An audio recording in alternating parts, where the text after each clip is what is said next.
I have recently transitioned to just using my phone already. It means like a credit card or debit card. But I'm a very late adopter. I remember maybe 2 or 3 months ago, I was taking the train with you and another friend. Yeah. And I was like, I need to go and top up my EZ then Link we were card. like, Then you all gave me this place like, Terrence. what fucking century you're living in? I was like, hey, fuck you all, man. Like, this is... And then you just walked over and then you look at the instructions. Okay, English, top up. Then I was watching, I was like, oh my God, Terrence, come on, man. What's up, everybody? Welcome to another episode of Yala, your thrice weekly podcast where we talk about the hottest news with a touch of what, Terrence? Good old humor. Good old humor, man. Yeah. Yeah. So how's your weekend, man? Pretty good. Filled with a lot of Singles Inferno. Oh, yeah? Yeah. You finished it, lah. Finished it. I think I didn't realize that it was the conclusion of it only came out like about slightly under a week ago. Oh, is it? Yeah. So last week, I think everyone was also just catching up with it. So they released it in batches, is it? I guess 2 batches or something. So I think only January 9th, then the later episodes came out. Yeah. Oh, yeah. I binge watched this weekend also. Yeah. Had to find out what It happened. was fucking great. I loved it. Yeah. I loved it. And I don't even feel like, I'm afraid to tell people I love it. I unabashedly love it. It's okay lah. Most people love it already lah. It's nothing special. Yeah. But I think, I have said it to some people and they're like, oh, it's so trashy. I'm like, yeah, but it's not as trashy as some other reality TV shows, I feel. And you can really see how generally people from Korea interact and all. Yeah. Which is different lah. It's different. Yeah. Nothing to be abashed about lah. I think saying you like it. Yeah. It's not like Singapore Social last time. Yeah. Nothing embarrassing. That one also I wouldn't say it's embarrassing, but that one I think more polarizing. That one I think it always start. I remember those conversations about Singapore Social always started with like, wow, it's terrible.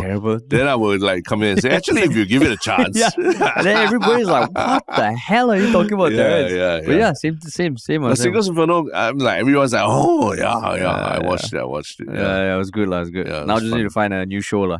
Correct. But it's actually got quite a few shows. I think even someone shared in our subreddit, and a few 2 friends told me like the brother's son. Yeah.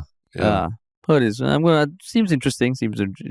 I think even Tristen also recommended The Bear.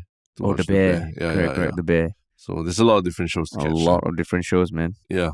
Yeah, man. But yeah, my weekend also there was quite a good amount of Singles Inferno. And the episodes are so long. Yeah. So it's like a lot to get through. Yeah. But it goes by pretty fast. Okay. I mean, yeah. It was still quite a lot to get through, I felt. Each one's basically like hour 20 minutes maybe. A TV movie, essentially. Every the TV episode. The TV movie. But interesting, I think the next few days I'm going to be reading a lot on Reddit about how people felt about certain of the individuals and all that. Yeah. Following. But because this is my first time watching Singles Inferno, I didn't really watch the second season. I was just very shocked at the end, like, that's all it is. They don't really win anything or there's nothing to it. They win love. Which is like, they can just walk off and just break up, right? So true, it's just completely manufactured for us to believe that there's something the game for them, right? Yep. Okay. Yeah, they don't win. Like Terrace House also? Do they win anything? They don't, but I mean, I would say just staying in Terrace House, there's a place to stay in Tokyo. And you get the exposure on TV and all that already, it's established. Whereas Singles Inferno, there's an element of there's exposure, but it's also quite rough, right? Living on an island a whole week. It's like OBS like that. Yeah, no contact with the world. I think their phones are taken from them and everything. Yeah. It'll be tough. But this is I watched the first season. Second season, not so much. But I think this one, the pacing, they sorted out some issues of the season 1 was a bit slower. This one, I think they did a good job with the whole building up some tension right from the start. Yeah. Correct. That was good. Yeah. Can you imagine Singles Inferno Singapore version? It's Singapore Social, essentially. No, they're all different. You just put them on what? Singapore is 63 islands, right? Is it, do we? Singapore is 63 islands. Some of them are really uninhabitable. It might be just a little clump in the ocean. But there's probably at least one, like Lazarus Island, or something like that. If you do Singles Inferno Singapore, I think that would be so interesting to watch, man. Don't know. You don't think so? I feel like it's not a new idea. As in, a lot of people have probably thought about something like that. And then when they do it, then they realize there is something about, the Singapore dating scene maybe not as enigmatic as watching Japanese or Koreans go about their dating culture. Because it's not as unique, is it? Maybe. Because we're a bit more, people speak English, a bit more exposed globally to all sorts of different cultures. And our cultural norms are nothing uniquely Singaporean. Correct. And I would say that because Terrace House, on the surface, gives a good insight about how young Japanese people date. Singles Inferno, maybe to a lesser extent because, it's a freaking island, right? Freaking in the middle of nowhere. But yeah, you also understand, there's some certain ways they talk to each other casually or formally, that you only learn by watching shows like that. Singapore is like, okay. But maybe there's something. But I think there needs to be more of a twist to it that makes it about Singapore. Like maybe singles BTO or something like that. Like the winners walk away from BTO. It's a 6 year. You have to be on the island for 6 years. 6 years. Yes. You apply for BTO at the start of the reality show. Then by the end, you decide whether you want to move it. There's a Singapore version. They get the keys at the end. Correct. Then after that, after you're moving already, then there's the love after divorce. The Singapore version, that can you all survive long enough not to give up your BTO? It can be a multi-decade series. Exactly. Love after BTO or singles BTO. BTO at first sight. That's right. Solid, man. Cool, man. Got some interesting things this week to talk about. Yeah, something surprisingly has gotten a lot of buzz recently. Right? Even last week we considered talking about this, but we're like, but now it's gone over tipping point already. Gone over tipping point. Yeah, but before that, if you enjoy this podcast, if you're new to this podcast, please do remember to subscribe to us on Apple, Spotify, turn on your notifications, follow us on social media, and what else, Terrence? If you want to work with us, make sure to email us at contact@ministryoffunny.com. Hell yeah, man. Yeah. All right, cool. So, all right, man, let's simply jump into the first topic. Want to know one of your strongest segues? No need segue. We're starting to just jump right into it. No segue. It is the uproar around the almost forced migration to SimplyGo EasyLink cards. That was announced a couple of weeks ago. Yeah. January 9th. So just last week, LTA's announcement that bus and train payment cards must be upgraded to the SimplyGo system. I think there's been a lot of stuff that has been discussed since then. We are recording this on 15 Jan, so almost a week. Yeah. But generally, you've been keeping track of these developments since it first came out, is it? Just on the surface. Then in the last couple of days, like you said, a lot of people have come forward and made a lot of noise about it. Yeah, even Ho Ching herself. Yeah. So I think it's reaching that point where, it's a national discussion already about this. And then off the back of last week, we were just talking about the, bus services and how they're being taken away and reinstated. I think this is another interesting discussion about the transport system in Singapore. With the same ministry involved. Yeah. Right. So generally, if I can try and summarize, I hope I get it correct because it's confusing as shit. Yeah. Basically, LTA is announced that by June 2024, all non-SimplyGo EasyLink cards cannot be used for bus and train payments. So between now and then, people have to upgrade their existing EasyLink cards and link it to a SimplyGo account using the SimplyGo mobile app.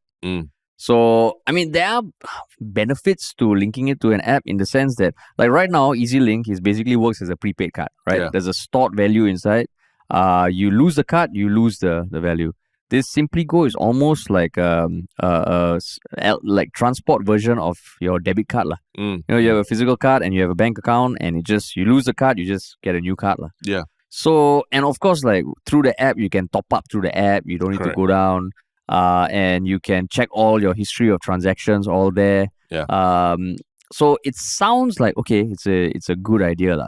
But what were some of the things that you saw or stick out to you most about the complaints?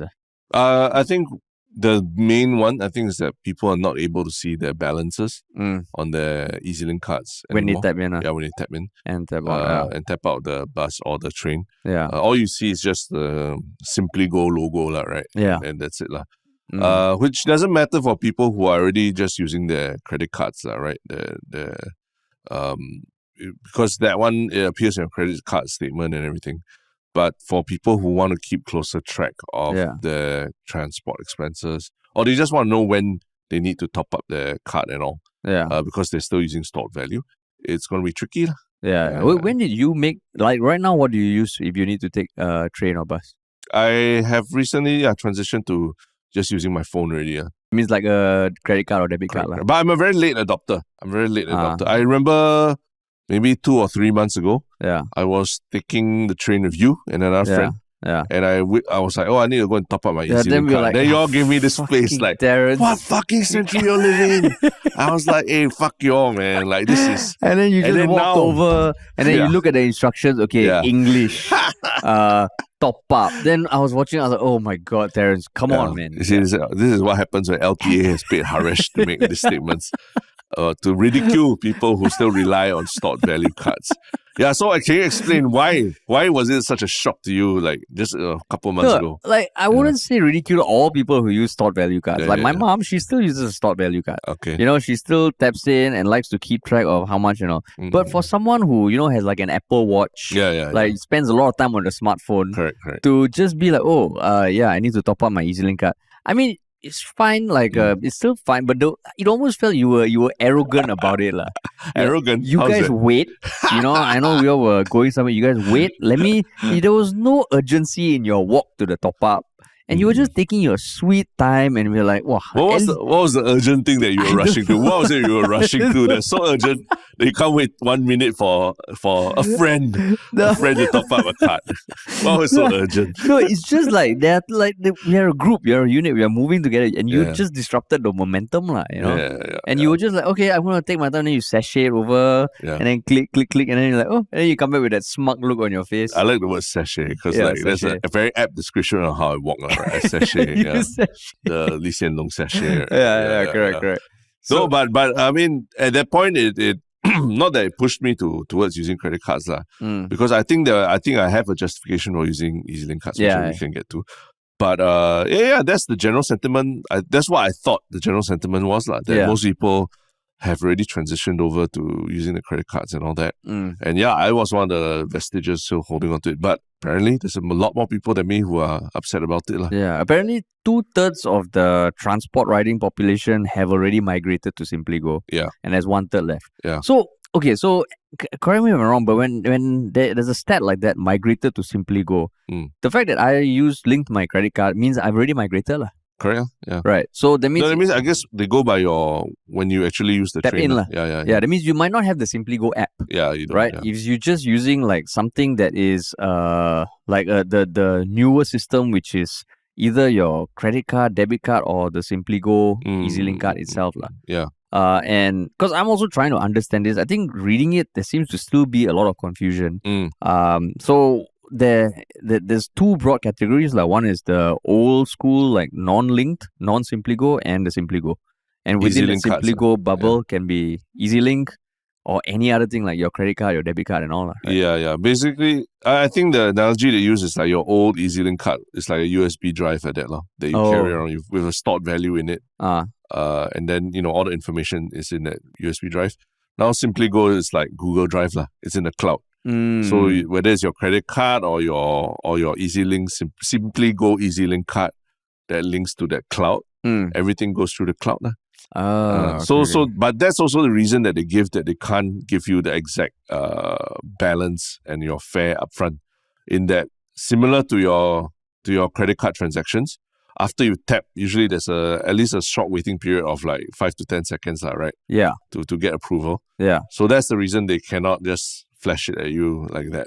That's why LTA came back and said, right, it's technically possible, but it will cause delays. Yeah. Right. So that as you give an answer like that, right? Yeah. It just makes it seem like what the hell does that mean? Then you're putting it on the blame on the consumer as opposed to to the technology itself. Or holding us hostage, right? Like you say, y'all want this special feature, sorry, then they'll come with delays. Yeah. Then I also saw some people say, I haven't verified this, but if you tap in and on the bus you check your balance, you cannot top up until you tap out. Oh, really? That's I saw quite a few people saying that.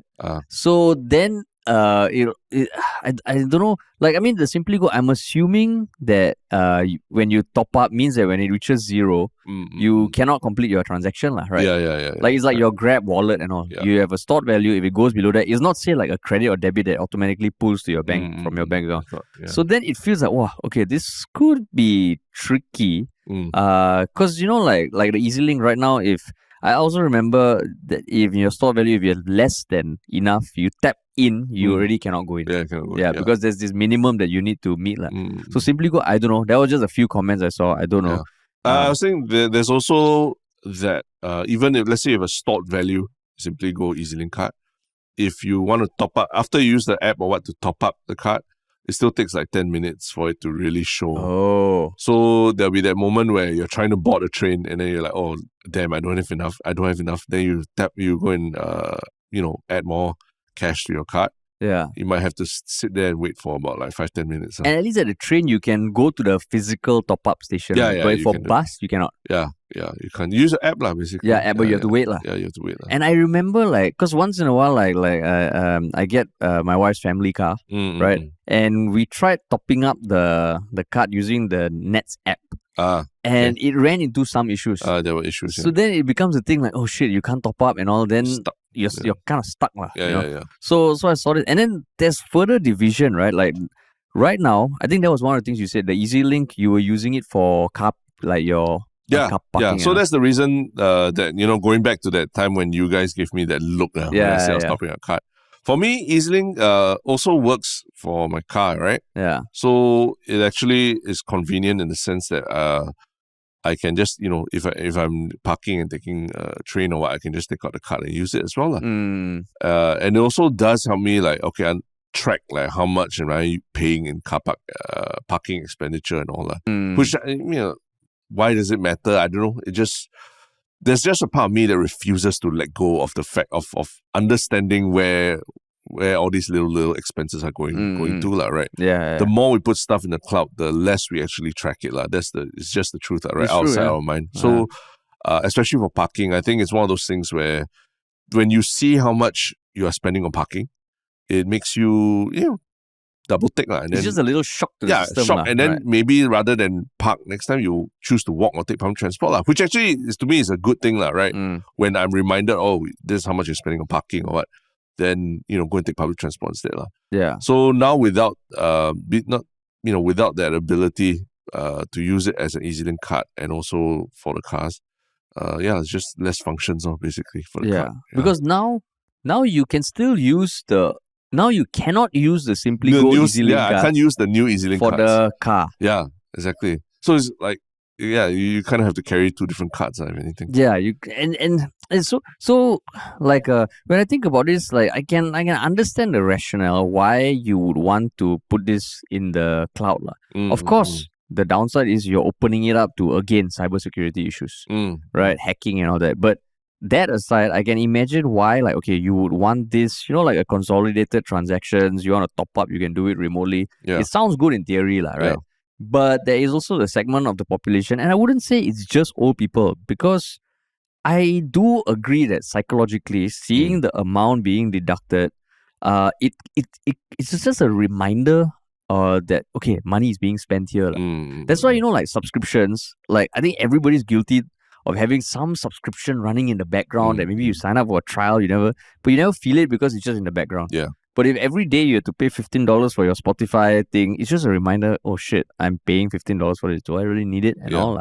Correct. So this kind of thing, it sounds good in theory, but reading all this, the benefit doesn't seem super clear. Was it clear to you? No. It's super confusing. And then it seems to be taking features away rather than adding it back. And if you're the type that really wants to track your thing, having to pull up an app to do it and all doesn't necessarily make it easier or or more fun. I think previously you could already do it, if you could download the EasyLink app and all. So it's not like something that is, spectacularly, changes the game for you. A bit like, you got to give credit where credit is due. I think like the parking, the public parking, the app and all that they created, GovTech created, was amazing, right? Not having to do those little coupons and plug those little things and buy coupons for 7-Eleven. And you need to run back to your car to put another one. Yeah, exactly. So that to me was like, okay, quality of life improvement worth the downside of not knowing how much you are spending on. Not say not knowing, but not being as aware, right? Yeah. About how much you're spending on parking. But this one, I'm struggling to see it. Maybe there is in the longer term, but I'm struggling to see it.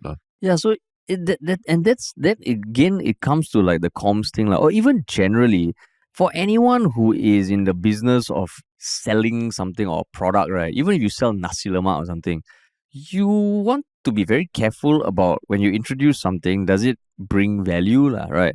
If you want to change the perception or change your focus, then it needs to be a longer period of time. But for this one, it felt like, okay, 6 months need to change. And how could they miss this gap that people want to see their balance?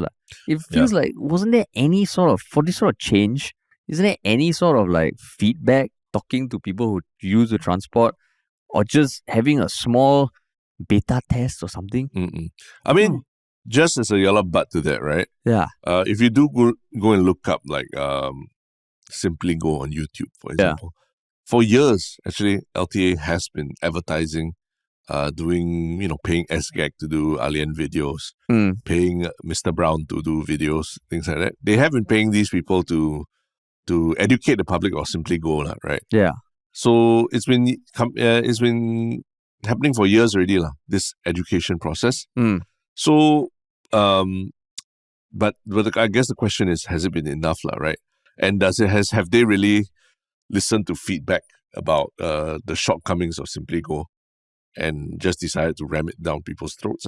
Yeah. Like what you said, it is true. It was announced in 2019, and then it was announced, there was a 2-year trial that began in 2017. But even in 2019, Bae Yam Keng said that the SimplyGo is not replacing existing payment methods such as EasyLink cards, but rather providing commuters with a choice of payment modes. Yeah. Granted, this was 2019.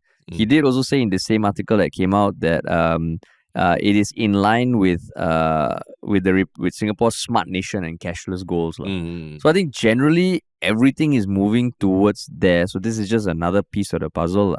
But what you said, it is a long time coming. Maybe it was just the fact that 9 Gen suddenly is like, okay, it will end by this time. Yeah. And maybe 6 months. 6 months is too short for people to get used to things also, right? Actually, I don't think it's too short. It's just I think it's just the way they manage it. It felt like an all or nothing thing. Even if they were to say, like, okay, we are moving this out in phases. Yeah. Bear with it, there are bugs. Because you look at it, right? On 9 Gen, they made an announcement. 11th Gen, the SimplyGo app was overwhelmed by downloads. Yeah. LTA came out and said that the surge in transaction volume resulted in the app becoming less responsive. TransisLink is working to resolve this and has enhanced the app further to address the issues. Yeah. The new app can be downloaded. So it feels like, okay, what approach you want to take? Like, you want to take like fucking everybody do this at one time, then it's like fucking app 101, right? Yeah. We're not developers, but even then, everything you hear, if you are expecting a huge surge, you need to prepare for it. If you are not able to prepare for it, then you manage expectations.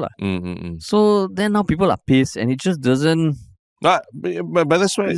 There's what, sorry? Like, it doesn't help the transition, which for all we know, it might be an important thing. Yeah. It's just not clear why. Yeah. But that's why I think 6 months is too short.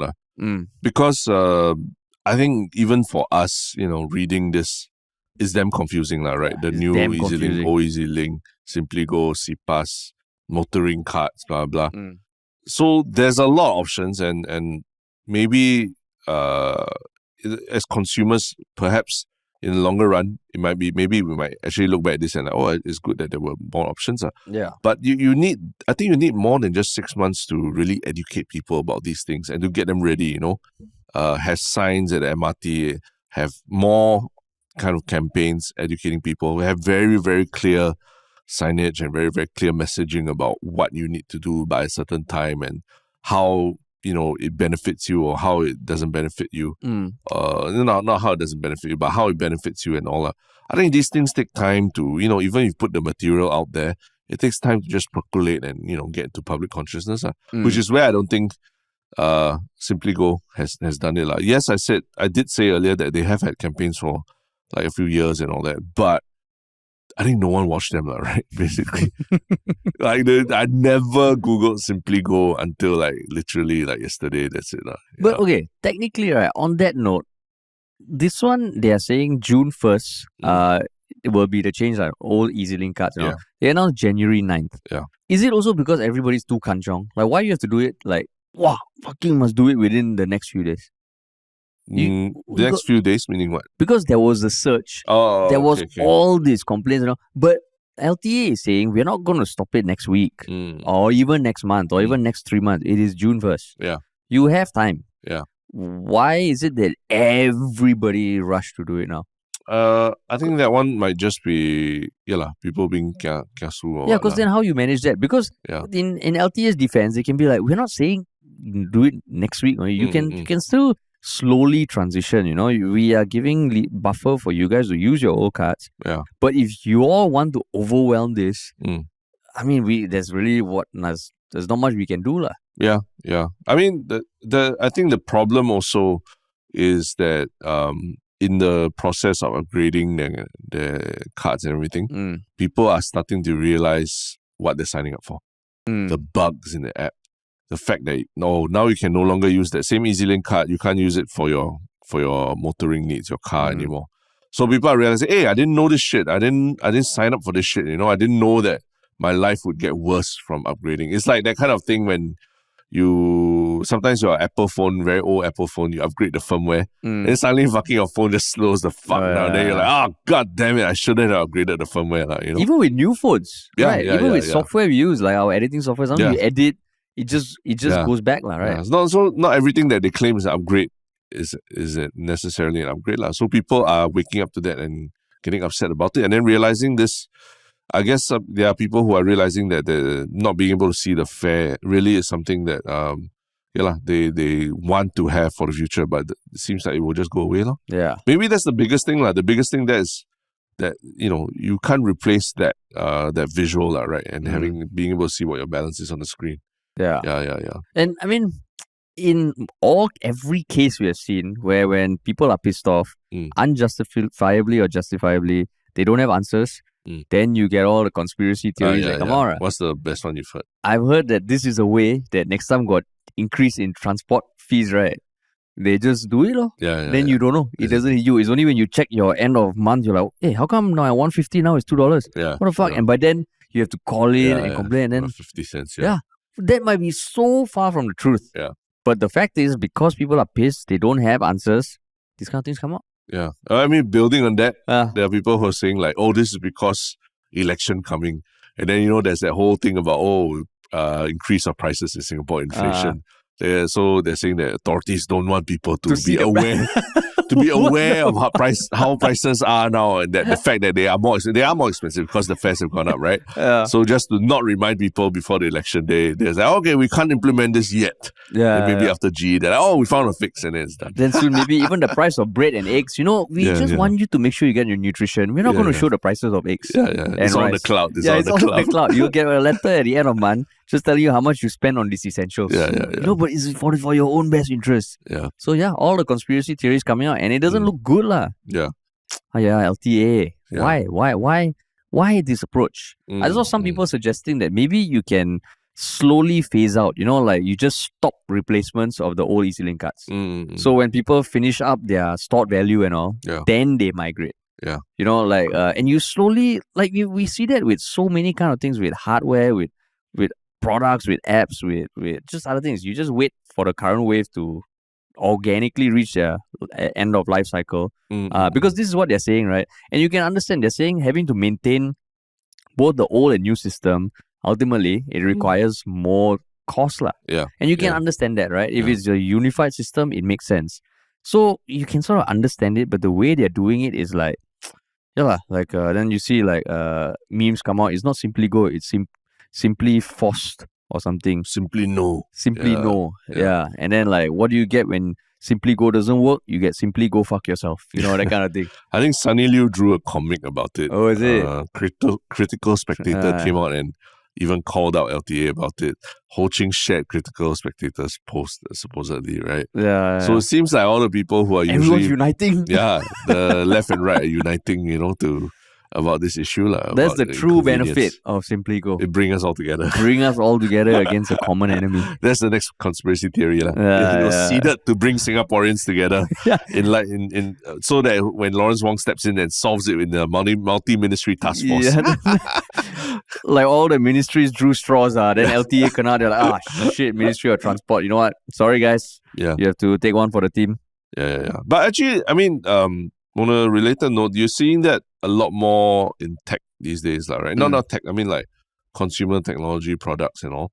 A lot of tech stuff that you buy thinking that, it's so expensive and the company must support it with software updates and all that for the next 5 years, 10 years. That kind of thing doesn't really fly anymore already. As in, companies are less and less likely to support like vintage products. In fact, they obsolete them much earlier. Yeah. So I've had a couple of experiences with like, those cloud storage, not say CCTV but like those cameras that you use over Wi-Fi and stuff like that. Because even cloud storage also costs money, right, for these companies. So after a certain number of years, they're like, okay, we're going to obsolete this product and no more software updates, and even, they might even brick it in some pretty egregious instances. I think another one was the Sonos, the speaker maker. Yeah, they also at one point also just said, like these products that you bought like 5-7 years ago, they're obsolete now. And I think there was even something that you couldn't even use them the way they were intended to be used. Oh, really? Yeah. I know even Apple, they have their policy. 7 years is vintage, 10 years is they don't even service it anymore. Yeah. So not servicing is one thing, but like sometimes what I don't like is like when the features that you bought a product for no longer even supported already. Even though when you bought them, they were promised like lifetime cloud support for this camera kind of thing. Then they say, we're going to cut off the servers at this point. Then the camera becomes useless. Oh, is it? Yeah. Happened to some Wi-Fi cameras that I bought and all. Shit. I guess maybe that's the new way. Like, it's lifetime. During its lifetime. During its lifetime. Yeah. But if its life ends, sorry, man. And they decide how long the life is. How long the lifetime is. Even if you take care of your stuff, it's not your lifetime, man. It's our lifetime. It's determined by us. It's determined by us. And I mean, even the infographics provided by LTA and all explaining, it's just confusing, man. Like I read through so many articles and I'm still confused. So I'm guessing the same for you also. Yeah. But I guess the question is like, is there room for a U-turn? Wow. Like, I think it's too late. But I mean, think about like the last time we were just talking about the bus routes and everything, right? And there was a sort of a U-turn and a compromise and all. Like, what kind of compromise could we make here to make it easier for people? Wow. Or does someone just have to take the hit and to be the fall guy? Because the bus thing, like, okay, you reinstate it was going back to the old system while the new system is in place, right? This one, to go back to the old system, I mean, technically, it is still there for 6 months. Like the bus was reinstated at the end of November in anticipation of the complete halting in December. Yeah. So it's like a few weeks before. Yeah. This one, I can't see any U-turn. Okay, can you? Or any change? I think like what you said, maybe some. I think the answers that LTE have given so far for about like showing the fares and all, that sounds more like it can't be done, so move on, as opposed to we're looking to it and we will give a time frame, we'll map out a timeline, right, for when it's possible. The fact, I think basically the answer just indicates that they're not trying. Yeah. They're just saying there's a lot of inconvenience that comes with us doing this. So yeah, we're not doing it. Yeah. You don't need that fair balance, really. Yeah. It's a like little Jedi. Then if it's a fair balance that it shows on the phone, like via a pop-up through the app or an SMS. But that's what people are not. They prefer not to have to do, right? Yeah, it's just another step, another right? Step, another fucking app, another one-use app that you have to download on your phone. That SMS. I mean, again, like why do you want to keep being disturbed by all these different SMSs and all that, right? I think that's what people are saying. Like last time, the system's so elegant, so clean, right? You just and then you see the number and okay, I need to top up, or you don't have to top up already, right? And you can plan ahead, You top up now because you know your next ride you need it. But now the whole process of taking out, I don't know what, taking out, opening the app and everything, it's just so much more cumbersome. Yeah. So it just feels like one of these things that you understand, maybe you think the theory is good, but the actual users, they don't like it. Yeah. And like any product that you launch like that, it's not gonna fly. Right? Yeah. So I mean, I talked about the parking app. What for you? What is one app or thing that the public services in Singapore have done that have made life a lot easier for you, or have done well, or implemented well? Which one? I mean, the parking app definitely when I have to use it. What other apps? I mean, I think some of the health apps are okay. Wait, I wouldn't say they are great. I think SingPass, being able to like have a lot of your IC and your driver's license, everything in one place, has been pretty convenient, right? Yeah, I haven't had any issues with SingPass or anything. No big issues, yeah. But that's the thing, I think that was implemented pretty well and quite robustly. Yeah, pretty well. But this one doesn't seem like it's going down that road. Yes, yeah. But so I mean, I feel like this is not going to die down anytime yet. Yeah. If everyone's speaking about it. Everyone's speaking about it. It came out last week. It's gathering some steam. Yeah. I mean, they say they will deploy more ambassadors at the MRTs and all to kind of like, and staff to answer questions and all. I'm sure there's going to be a net increase in questions within families. Like people just calling their kids or someone like, hey, what is how to do this, how to do that. Yeah. So yeah, we'll see lah. Yeah. But I guess talking about deploying more staff, I think those people they need to be quite highly compensated because they'll be under a lot of stress in the next couple of months, right? Yeah, man. Fielding questions from angry seniors and all. Yeah. But there's also another job offer floating around that's pretty well compensated, but it's not for something as as straightforward as being an ambassador at MRT. And what is this interesting job? It is the job of being a KTV performer who is fluent in both Vietnamese and Thai. And this was like officially a job ad on a Singapore government portal, the My Careers Future portal. Yeah.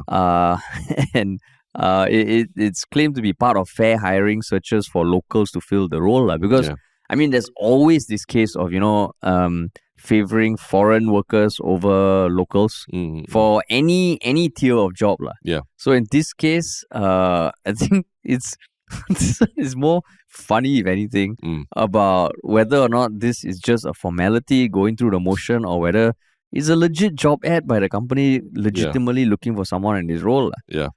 So basically, it was it appeared on 7th Jan, will close on February 6th. It was put by KTV in Cuppage Plaza. And the title is KTV Performing Artist. They even distill the roles and responsibilities. Yeah. Like what, Terence? Job description. As per this thing, they include, number 1, perform on stage in front of a live audience. Number 2, this is a pretty funny one. Express emotion and present ideas through body movement, spoken language, facial expression, and action. What kind of ideas are they presenting when they're on stage? TED Talks. They're giving TED Talks. Moving on. Number 3, attend rehearsals and confer with other band members. Number 4, work with the music director to fine-tune the performance. Number 5, arrange for musical instruments or props to arrive at gigs. This one's interesting. Number 6, interpret criticism from directors. And number 7, memorize lines or musical notes. So yeah, does this sound like does this encapsulate what a KTV performer does? Not by a mile, man. Not by a mile. Like man. the thing that cracks me up is the express emotion and present ideas. Yeah. Like, can you imagine people in the KTV sitting thinking, "Oh, that is such a abstract performance." I wonder what she communicates by all those hip thrusts, hip gyrations. Yeah. And then also good have like job requirements, to be talented and creative, well versed in a range of styles, and have the ability to connect with various audiences through rhythm and melody. Knowledgeable, communicate well, dance well, must be prepared to work during weekends and public holidays, must be fluent in Vietnamese and Thai language, and must have existing connections in Vietnam and Singapore. Traveling over to Vietnam is a must. 6-day work week from 6 p.m. to 3 a.m. And an estimated salary of 8 to 12K a month. Yeah, pretty hefty, yeah. Yeah. So why well so I mean the when I first saw this, I'm like, wait, what is the complaint here, or what is the potentially polarizing or controversial thing they're doing? And what I gather is that in some way, is this just a way for the job to say, you know what, we actually put it out there for locals to hire. Yeah. And because we cannot get any local responses, we have to go overseas. Because according to MOM, there is a 14-day job advertising requirement to be in place to ensure that local applicants are considered fairly for job opportunities. So if they put this and they don't get a response, I think as of now, there's still no response. Then they can be, okay, we have no choice but to get a foreigner. Yeah. That's what I gather as well. Like, it's just a way to, make sure that locals have been considered before foreigners. And I believe even like when I was working in the US and all that to get the H-1B visa, that was also something that had to be done. Like they had to actually somehow prove and show that why do you need to hire this foreigner is because he possesses skills that are beyond what we can find locally amongst Americans. Yeah. So it's not it's not something unique to Singapore or anything. It's just that I guess this one for KTV singer and all, it's quite it's just a funny take. But why do you think there aren't any big applications coming in for that? Why are Singaporeans not taking up this job? I mean, 8 to 12K is pretty good rate, man. I think maybe because everybody has some idea of what a KTV hostess does. Yeah. Right? Yeah. Here they put KTV performing artists. It just feels like, okay, I think people who are looking and thinking, they're like, this is not really the most, like, what are you going to put on LinkedIn? Glad to start my new role as KTV performing artist, where I'll be expressing and presenting ideas on weekdays from 6 p.m. to 3 a.m. on stage. So I think, but even that being said, right, I am also surprised that there's no applicants at all. Because 8 to 12K is pretty decent. But I would say that requirement that you have to be fluent in Vietnamese and Thai. That's true lah. It's not easy, man. Like, and you must have ties. Yeah. In Vietnam and Singapore. Yeah. Vietnam and Singapore. Yeah. Traveling over to Vietnam is a must. Yeah. So it's like, I think that is 0.678 of the job requirements. Quite. Actually precludes a lot of Singaporeans from qualifying for this lah. Yeah. Fluent in Vietnamese and Thai, existing connection to Vietnam, and having to travel over to Vietnam often. Yeah. But if you think about it, here's like a money-making opportunity. You go to that website and get a Vietnamese bride. Yeah. Who wants 4.8K a month from you, right? She comes, and then you get this job for her because now you have ties in Vietnam. And you go for like 12K, of which 4.8K is your money. So you meet that requirement. And then you also get, and then you have some leftover as a side hustle. Yeah. But it means you need to have your wife work at KTV, she has to be doing the work. You can't go and work at the KTV. You cannot go. You need to marry her, get her to Singapore, and then convince her that it's a very high potential for growth role, the performing artist. Yeah. But I have to say that not bad lah. At least they put together quite a detailed job description of something that, most people wouldn't even think you would need a job description to do lah, right? Yeah. But then when you look at this, like, do you, like, just if you had to take a guess, you think it's like sincere, or it's just like what? Or is it a troll or what? I mean, when I see the job description, it feels like it was written by ChatGPT. So that's the sense I get from reading it, right? I mean, express emotions and present ideas through body movement, spoken language, facial expression, and action. Sounds like something ChatGPT will write. And I mean, like, even MOM is already like aware that people sometimes abuse the possibility of just going through the motion. So they said in a statement, and I quote, "For instance, some employers go through the motion of advertising on My Careers Future after pre-selecting a foreigner and do not review the applicants from My Careers Future. Other employers post discriminatory job advertisements. And that they breach the tripartite guidelines on fair employment practices, otherwise known as TAFEP. But it just feels like funny, this one. Funny. It's funny, It's funny. Yeah. It's like, but do you think there's anything wrong that the company's doing? No. Because they're saying, right, you can be Singaporean. Yeah, sure. Yeah. But if you happen to have ties in Vietnam, and you can somehow speak Vietnamese and Thai, this is great. I mean, we're not saying that every Singaporean looks and talks the same, right? Maybe there are, people of Vietnamese origin who are Singaporean. Yeah. And a job like this might make sense for them, right? Yeah. And it's just, there's probably a small group, so like reaching them is tough, right? So, I mean, this ad being out there is one way to reach them. And in fact, don't you think this is like almost normalizing and providing dignity to the career of a KTV hostess? It is. Yeah, it is. Yeah. It's empowering. It's empowering, no? Yeah. You are not just dancing and gyrating. You are expressing emotion and presenting ideas through body movement. Yeah, correct. Yeah. I mean, it legitimizes the job, I guess. Like, it's something that you actually have to apply through a job portal from. Yeah. Go for interview. Yeah. Submit resume. Exactly. And so interesting. Yeah, it's a. I'm sure it makes me want to go on that government portal and look for other kinds of interesting jobs that people are posting there. Yeah, exactly. Because I mean, like maybe this is really like they are. Can you imagine the KTV? Maybe they also like, guys, we need to level up. If we want this to be like a sustainable thing, we need to play within the parameters, and let's just put a good good description. ChatGPT, how do you describe what a KTV singer does? Yeah. Just interesting. So I mean, like, you can't fault them for it. I guess MOM is aware. Yeah. And it's an article on Mothership really, right? So it's an article on Mothership also. We'll be looking at it. Yeah, correct. And I mean, like, there are other related ads seeking performing artists on My Career Future. There is a Club L9 performing artist, so 3.4 to 4.5K. Space at 7 performing artists, 3.8 to 5K. Yeah. So interesting. Interesting. Yeah. Interesting.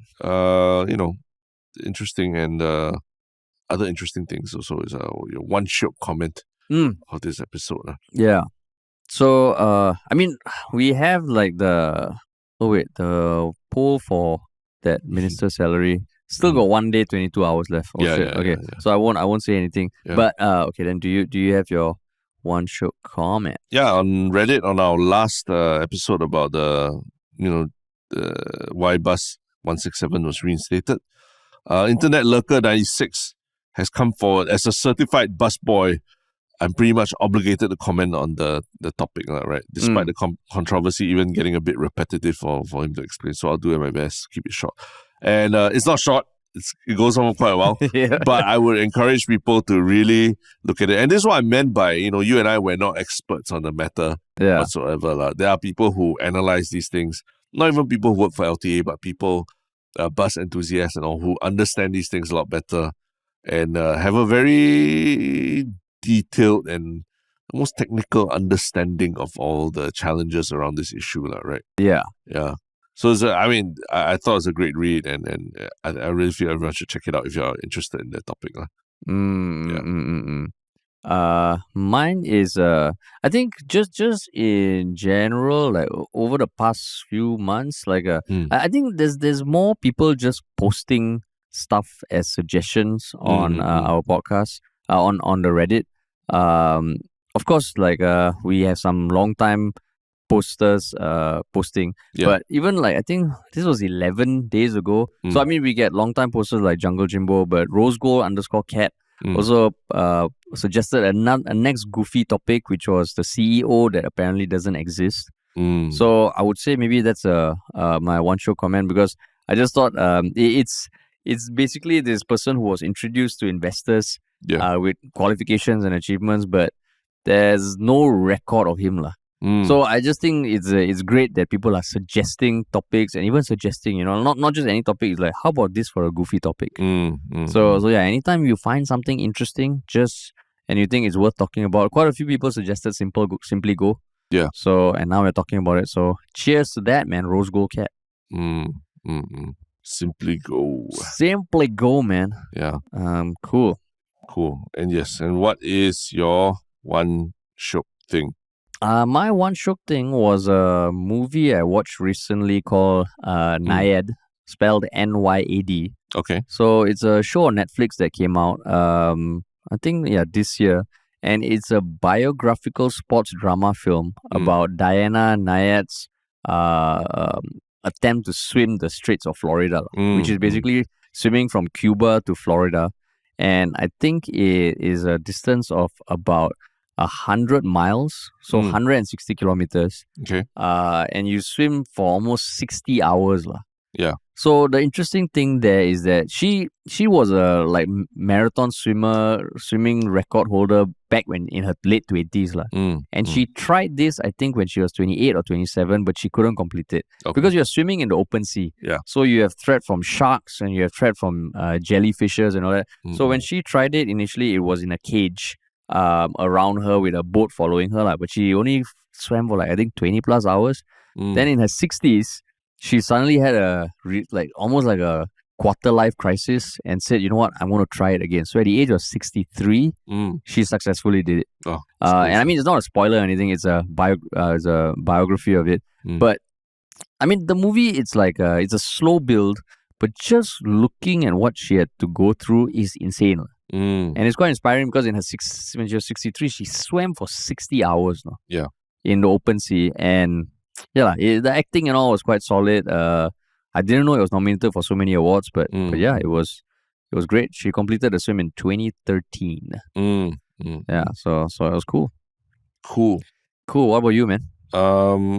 I guess, I guess my one was there's this podcast or YouTube podcast show called Valuetainment. I think you've heard about it, right? And the comedian that I think got famous on his recent, because he was recently on Piers Morgan talking about the Israel-Hamas issue, right? Bassem Youssef. He was on the show Valuetainment, and there are some really quite heated arguments that he gets into with the guests, talking about Israel-Hamas again. And then with the host. With the host, sorry, with the host talking about Israel-Hamas because... Oh, is it? Yeah. Because I think the Valuetainment hosts are generally more, would you say right-wing? More conservative leaning. So yeah, there are some really strong opinions that they made during the show. Oh, right? Is it? Yeah. So it's interesting to see him because I think in Piers Morgan he was there basically. He wasn't really live in the studio, and it was like short snippets, right, of interviews and all that, and just firing one question after another. This one felt like much more like a sit down, like trying to talk with him. Specifically about Israel Hamas. Yeah. They talk about a lot of things, politics, Trump, Israel Hamas, and all that. But yeah, trying quite interesting perspectives. Yeah. Because Basim did a sit down with Piers Morgan after that short clip went viral. That's right. But I think it wasn't as heated. Yeah, it wasn't as heated. Yeah, but this one they had conversations, but also got quite heated. Yeah. Oh, cool. Yeah. Cool, man. Cool. Awesome. That's the end of the podcast. So if you enjoyed it, please do us a favor, share it with one person who may not have heard of us. Subscribe, follow us on social media, and make sure to email us if you want to work with us at contact@ministryoffunny.com. Yeah, man. Awesome. Cool. Thanks for listening, everybody.